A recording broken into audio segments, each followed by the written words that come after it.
Welcome to this workshop. So this is about data science and Python programming language. Today is our first session and we'll be primarily looking at data science and machine learning. Let me have a quick introduction of myself. I'm Nilab Nischal and I'm the author of Python Made Easy. It's a book meant for making Python easy for new aspirants.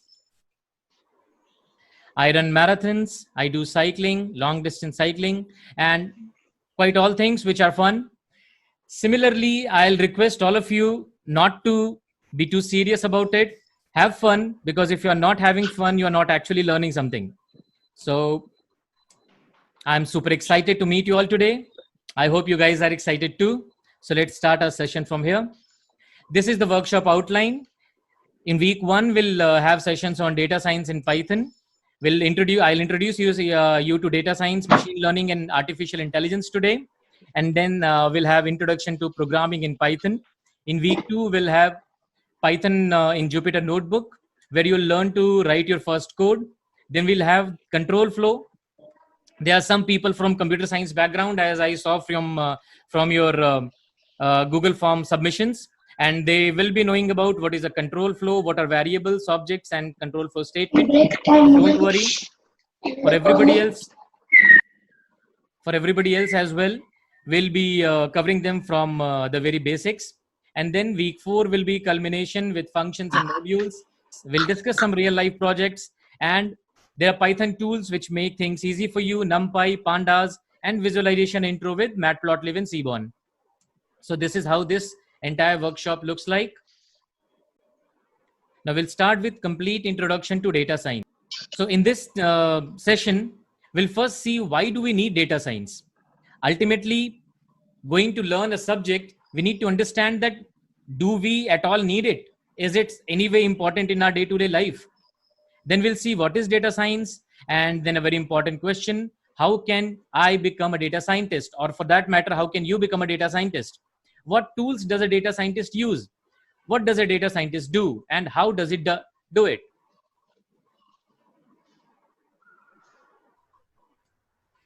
Well, right now it's very difficult to imagine an era where there were no Google Maps, there was no navigation, there were only paper maps and things which we take for granted right now.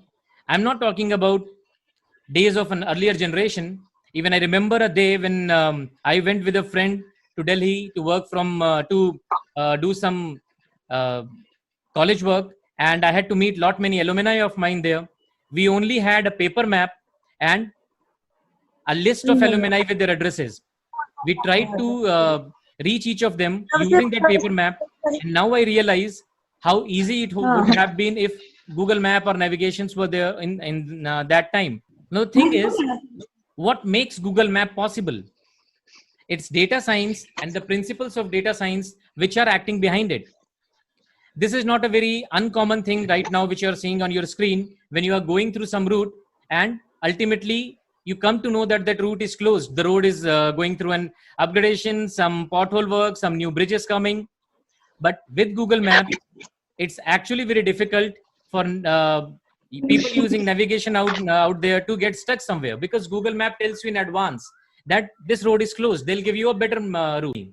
It makes it easier to think about going someplace. Like if I think of going someplace after my office hours, I can simply go to Google Maps and see how much time will it take me to reach there. And this is a very common screen which you all must be using time and again. Now we see there are two routes. Google is telling me one takes 22 minutes. It's longer. The other one, shorter one, is taking longer time. In normal common sense, people who are regularly traveling over a route will take the shorter route and still spend more time traveling.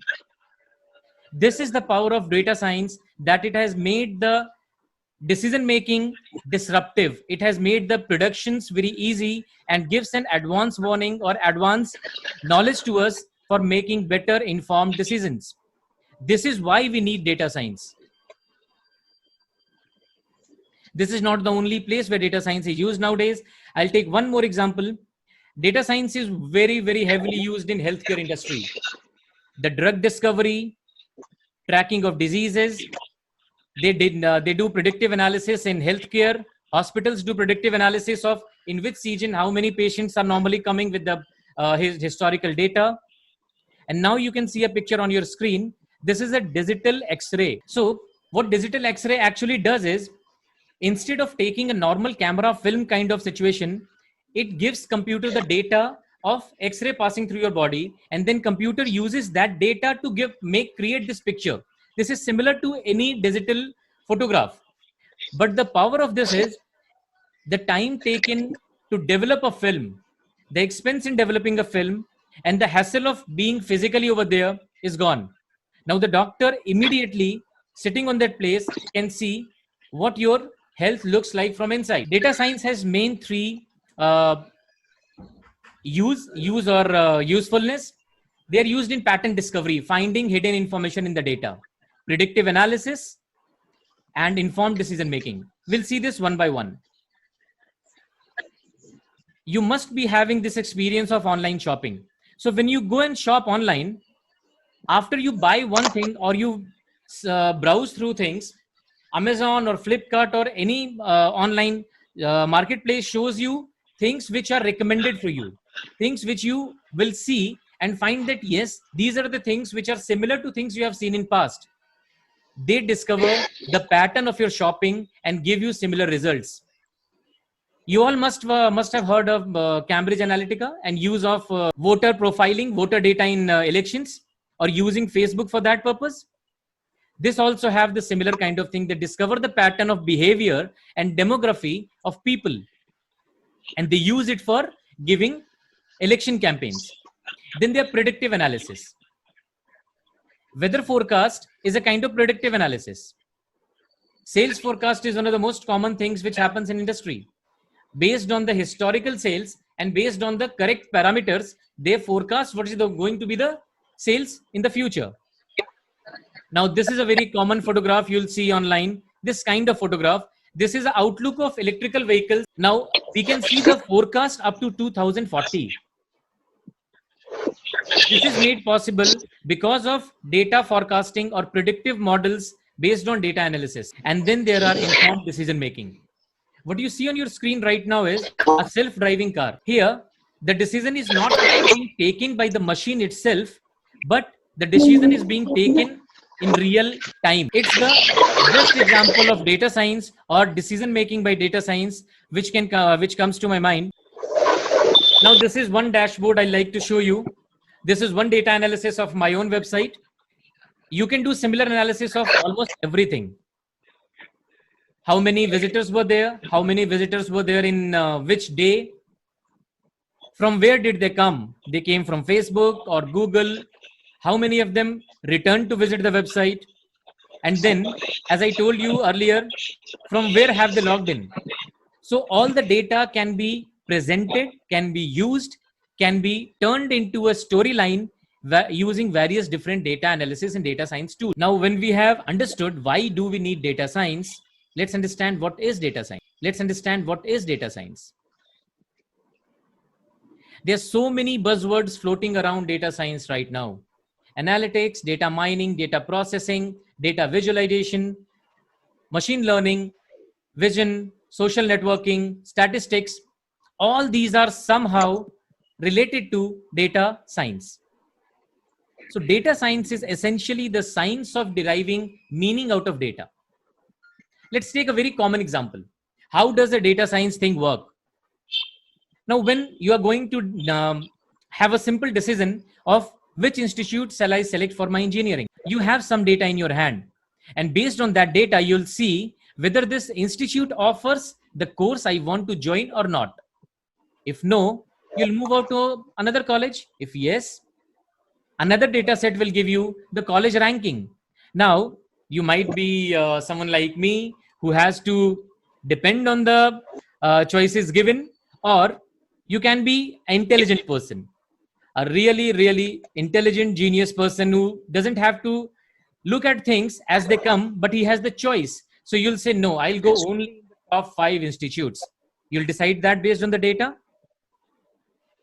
After that, you can further see how was the placements and package given in that college, and then you can decide which college to finally get in. You pay, happy, great.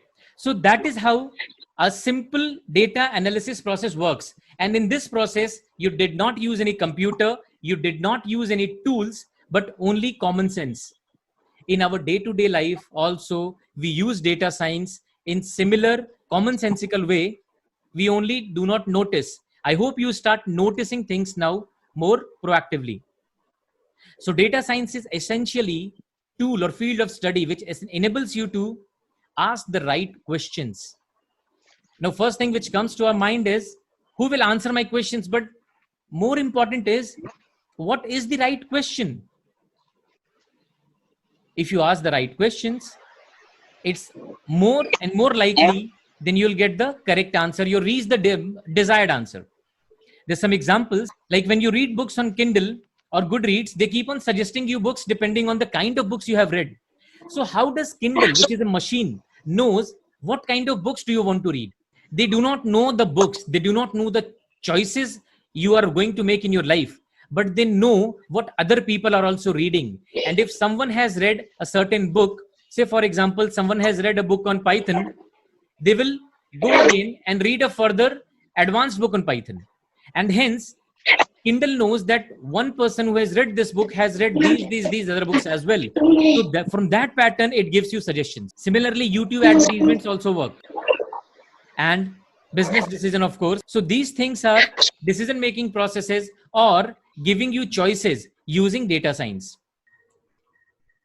So as we saw, data science starts with, or a process in data science starts with asking the right question. And then comes exploratory data analysis. Now, this is a word which is self-explanatory, but I'll still go and explain it. Exploratory data analysis basically explores the data. This is in short also called EDA. We'll come to that later in our course, but this is one of the important concepts of data science and analytics. Finding the pattern in data. Based on the EDA, you'll find what kind of data it is. And then creating or fitting a model using various algorithms.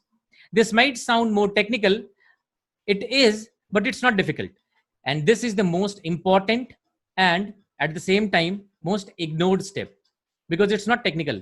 People who come to data science think that they are going to learn all only technical things, but telling the story, communication of your findings, this is the most important aspect because you come to know through your all analysis what have you derived, what meaning have you derived. But you are working for someone or you are having a client. That client will not understand your technical knowledge. So you have to convert your findings in form of a story. Hence, you have to work on your communication as well. How can you become a data scientist? To become a data scientist, first of all, you have to have a clear understanding of what is data. It's not a theoretical thing I'm telling you. Understanding of data means you need to understand what kind of data you have in your hand. There are different kinds of data. I'll give an example. If you go and analyze Twitter feed, that will be a text data with timeline. If you have tables, you will have a data which will be sorted. The table might have labels. I mean, by labels, I mean the top headers, if that is given the name of the shops, the sales from the shops, the amount of revenue being generated, the product being sold, that is label data. So that is another kind of data. A photograph is again a different kind of data. That is a pictorial data. A music, voice note, that is a different kind of data. All this data can be analyzed and all this data is being analyzed. So you have to understand what kind of data you are going to have. And of course, if you do not love your data, you might not become a very good data scientist.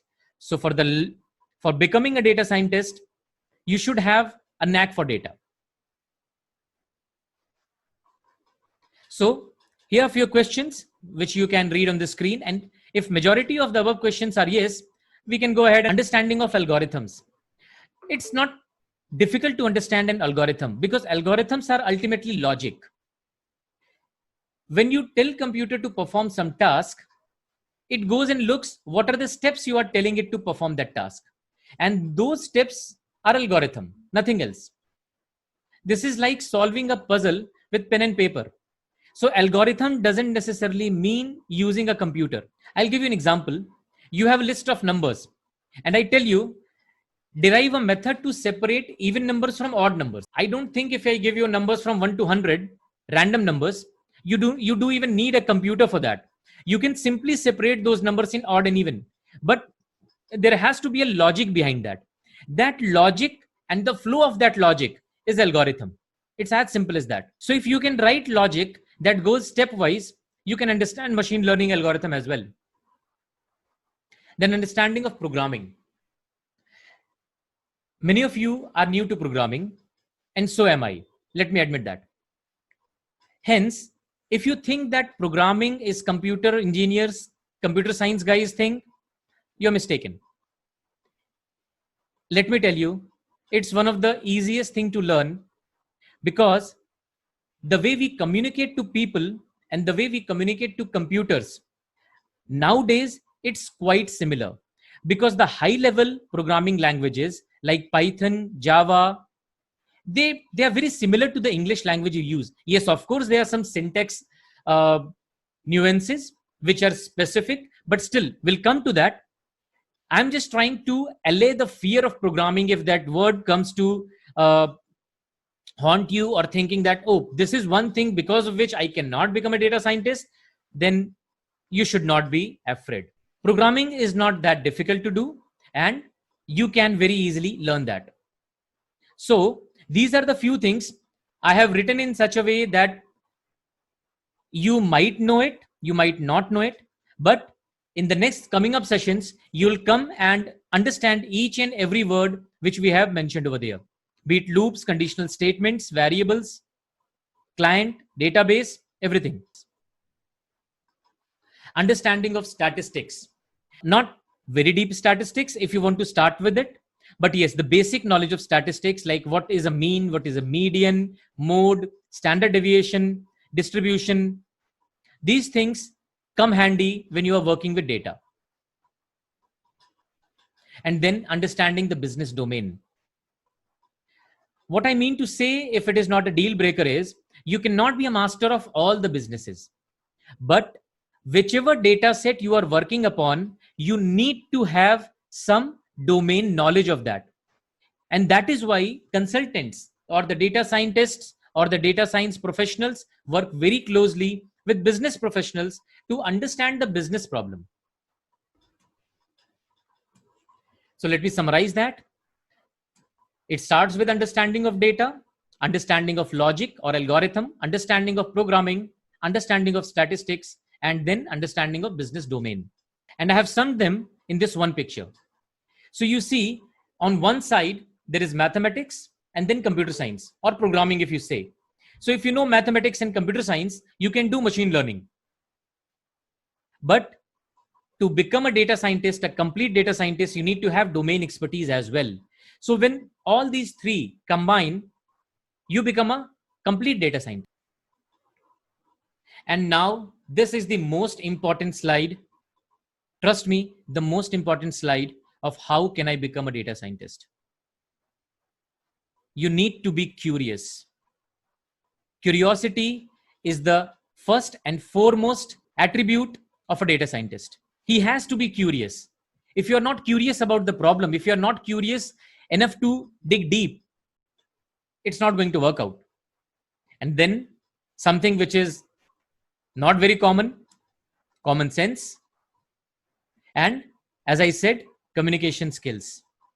So these three things will help you long way becoming a data scientist. What tools does a data scientist use? Before we understand what kind of tools are used in data science, let us understand first the different kind of roles which are there in data science. Data science is not one linear domain, but it has many allied aspects to it, and it's a broad term. So data scientists, data engineers, data analysts, statisticians, data architects, data admins, business analyst, and data analytics manager. They're all different things, different roles, which are performed by data scientists. Once you are a data scientist, then you have some specialization or some different kind of task you perform. So depending on the kind of task, you use different kind of tools. I have used the logos of the different kind of tools which are being used, and I'll not go on reading them because you can see them on your screen. So data science primarily use these tools. SQL, Python are to be the most used one. SAS is the paid one. It is used in the industries, but its usage is going down as the open source tools like R, Python, they are gaining more ground. Similarly, data engineer who has to work with large amount of data, they also use Perl, Ruby, Hive, C++, and of course Python. Then there are data analysts, which do mining of very vast amount of data. They look for relationships in data, trends. That is the job of an analyst. Then there are statisticians, which statistics and machine learning are very closely related. So statisticians are very borderline with the machine learning. Data admins are the owners of the data in industry.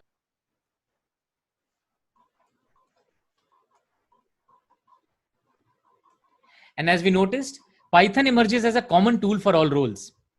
So there is no surprise here that Python is the most commonly used data science and most commonly used tool in data science, machine learning, and even artificial intelligence to go on.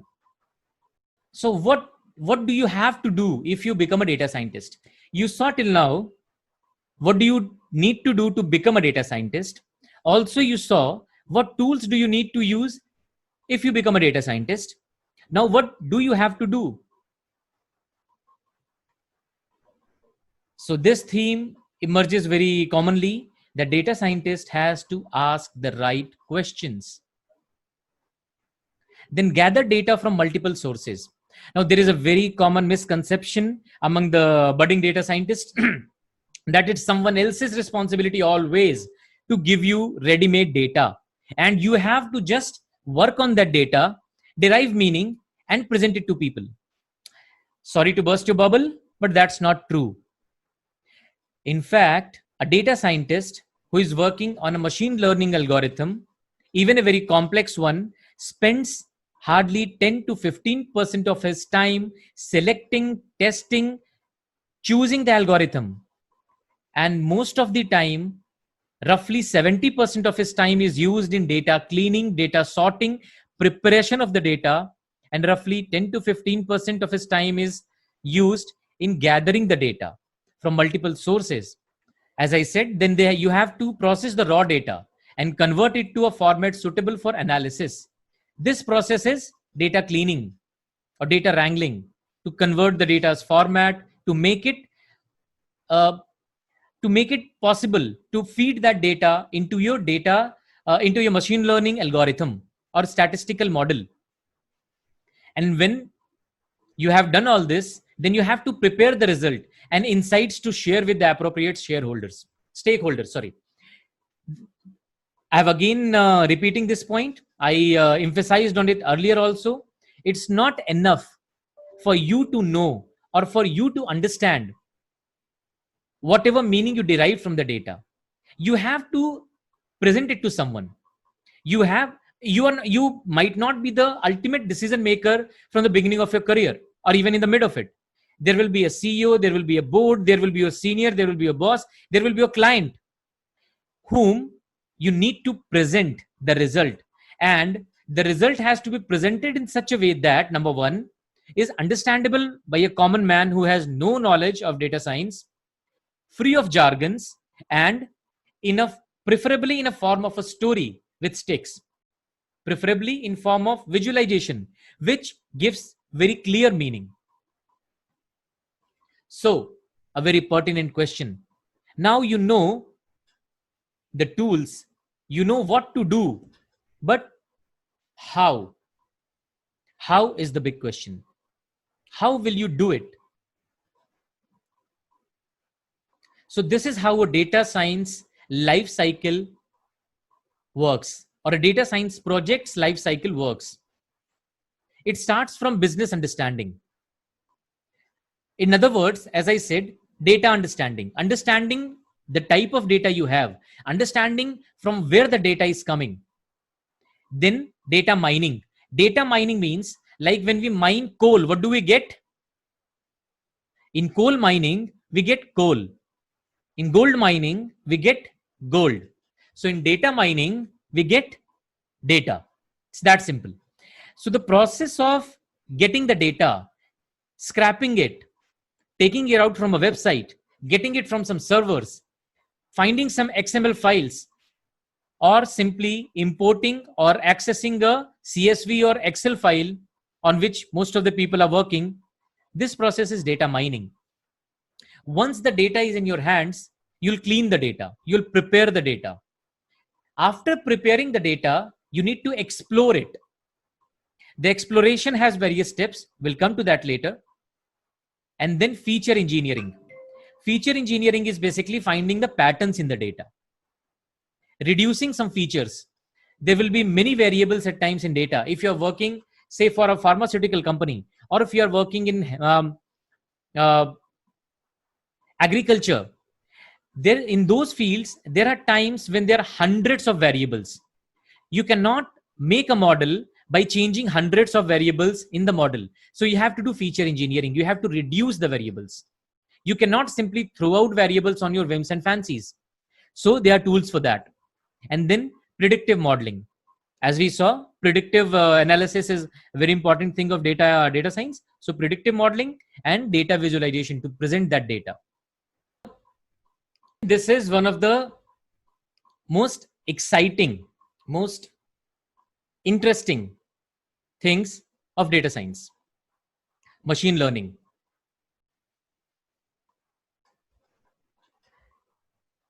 How many of you can recognize this movie?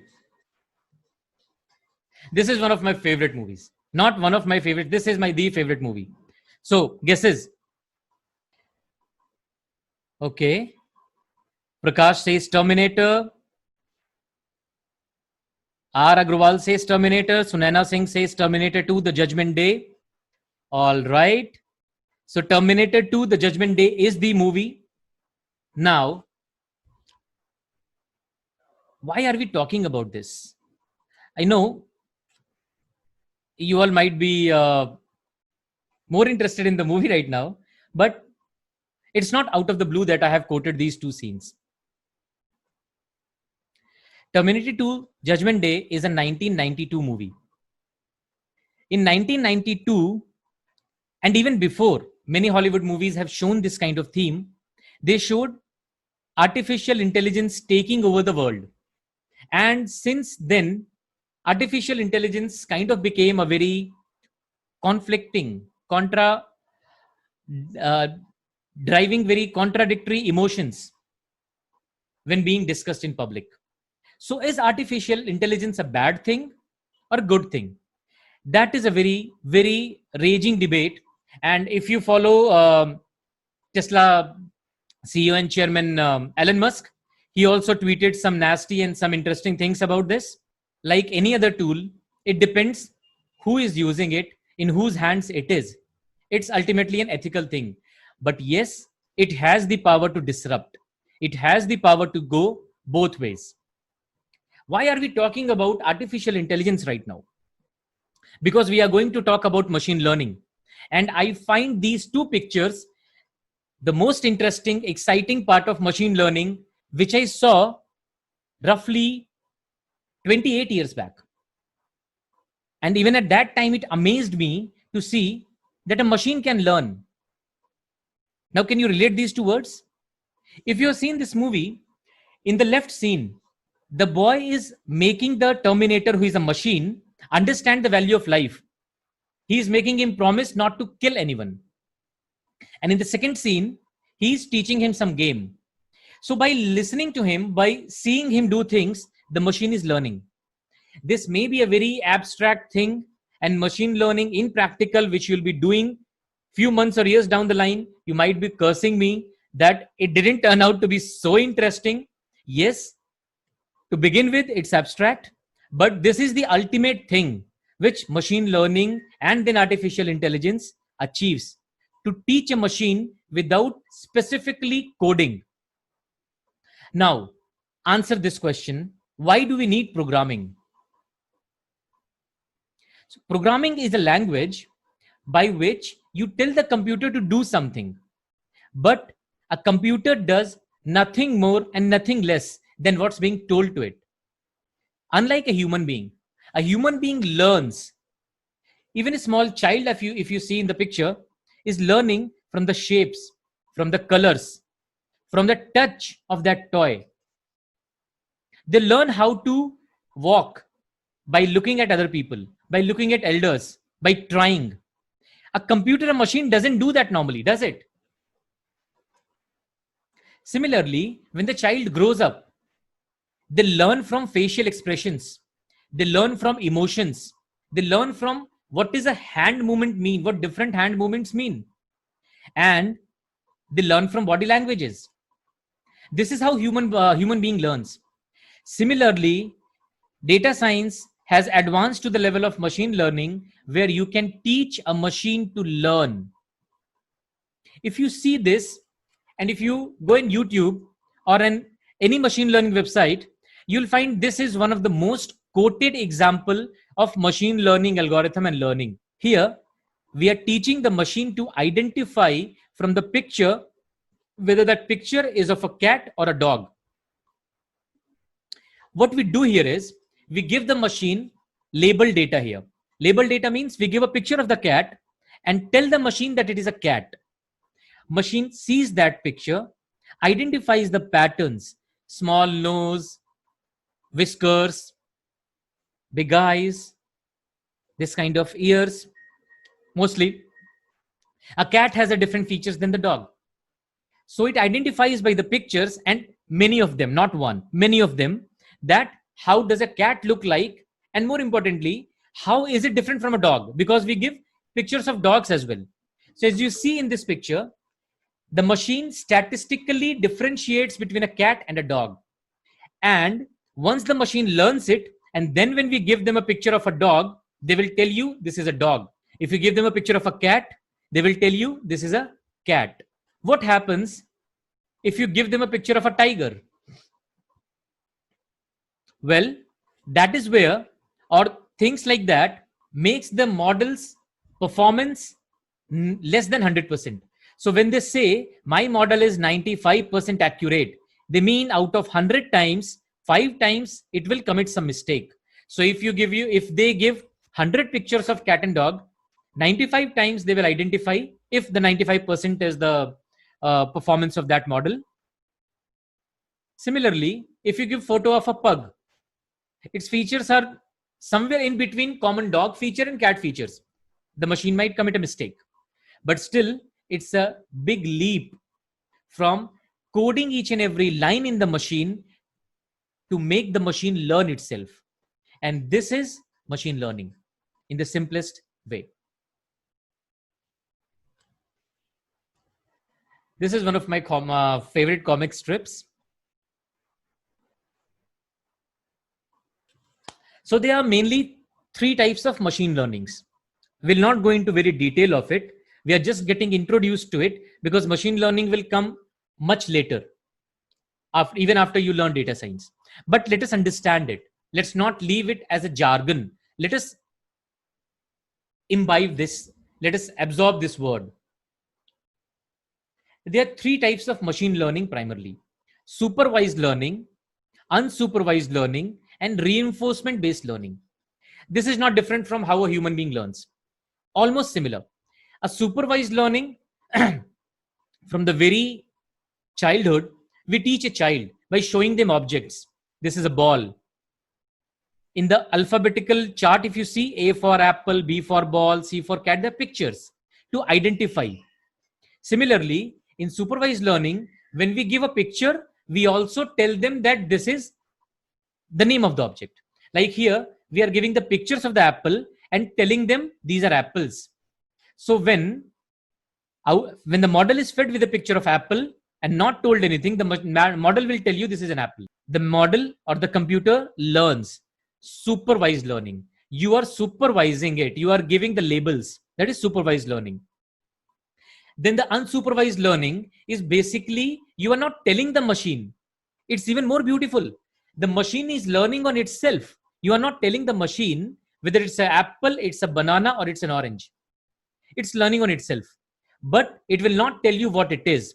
It will only, based on the patterns, give you clusters, divide them in clusters. Like you see, apples, bananas, and peach. They are differentiated in different clusters. The machine doesn't know what apple is called. And then there is reinforcement learning. So can you see this game? Anyone identifies which game is this? Great, great. Many people seem to have played this game. It's Mario or Super Mario. Now, coming from a movie, entering a game, you must be thinking what this person is doing. This is reinforcement learning. When a computer, this is an example of reinforcement learning. When a computer plays a game and learns and gets better at it. Am I being clear? I'll repeat. In reinforcement learning, the computer interacts like in a video game, like in a real life thing. It interacts and then learns. So if a computer or if a robot is walking and goes to a step, he cannot climb it but falls down. He comes back, goes back again there, but this time he will stop because he remembers last time he fell there. And then he will try to do different things because this is reinforcement learning. He is learning from the environment. Similarly, this is very commonly used in video games where computers learn from playing that game. And you will be amazed to know that now there are computers which have been beating human beings at the games human being created for human beings by learning them. Google AlphaGo AI. AI is artificial intelligence. Google's AlphaGo AI is a Google robot kind of bot. Now it is the best Geo player. Geo is a game player in the world. And it has defeated the world champions over and over again. So it is now undisputed kind of leader in this game. It has learned by not by supervised or unsupervised learning, reinforcement learning. I still remember 1996 when Deep Blue finally defeated Garry Kasparov at the game. Not the match, the game of chess. A game of chess is not match of chance, like you win one match and you say I'm the winner. It was a series of matches and it defeated Garry Kasparov conclusively. Years back, same IBM Deep Blue, a previous model, was defeated by Garry Kasparov. Garry Kasparov was the world champion at that time. It came back and defeated Garry Kasparov in 1996. This is possible that computers can outsmart humans by reinforcement learning. And this is how I sum it. So artificial intelligence is a big umbrella under which machine learning comes, and then deep learning. We are not touching deep learning over here. Deep learning is primarily neural networks and working with even deeper level of data. But that also comes under artificial intelligence and machine learning. It's a subset of both. And data science overlaps it, coincides with it, and becomes the first step to go in these domains. So here is the official definition of machine learning. Let me read it out for you. Machine learning is the study of computer algorithms that improve automatically through experience. Now, this experience can be interacting with the environment, or you supervising them, or you giving them data unsupervised. In these three ways, the machine learns.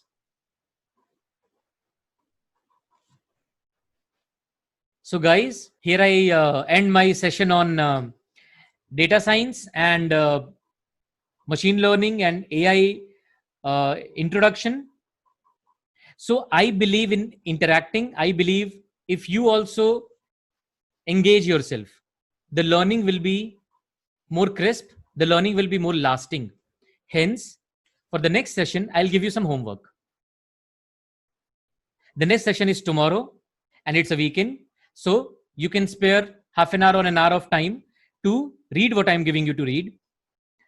Many of that has been covered today. So it will be a reinforcement for you, human learning, not machine learning here. So reinforcement for you. And also, there will be the basic explanation of what programming is. As I told you, many of the participants are computer engineering students, MCAs, technical people, but more than half of you, as I saw from your uh, forms, are non-technical. So I believe that when you read what I'm telling you to read, you'll understand what programming is in a very simple language. So the next session is going to be basics of Python programming. We'll talk about Python and we'll also talk about programming. And here is your homework. Those of you who do not know what programming is, I'll share my book's link. The first chapter is open for all. You can read it. You can read it on Kindle. You can read it on your laptop. You can read it on your mobile. I'll give you the link. That will take you to the complete data science and machine learning introduction, as well as the introduction to programming. We'll touch the programming introduction tomorrow as well, but it will serve you as a pre-read guide for tomorrow's session. We'll keep interacting on the WhatsApp group. I'll share the link on the WhatsApp group because there you can easily access it. This is where I end my today's session. Thank you all. If you have any queries, any suggestions, any feedbacks, I'll be more than happy to listen to it, address to it as far as possible. You can share your things with me on WhatsApp. So that's it from me. Good night and happy weekends. See you tomorrow.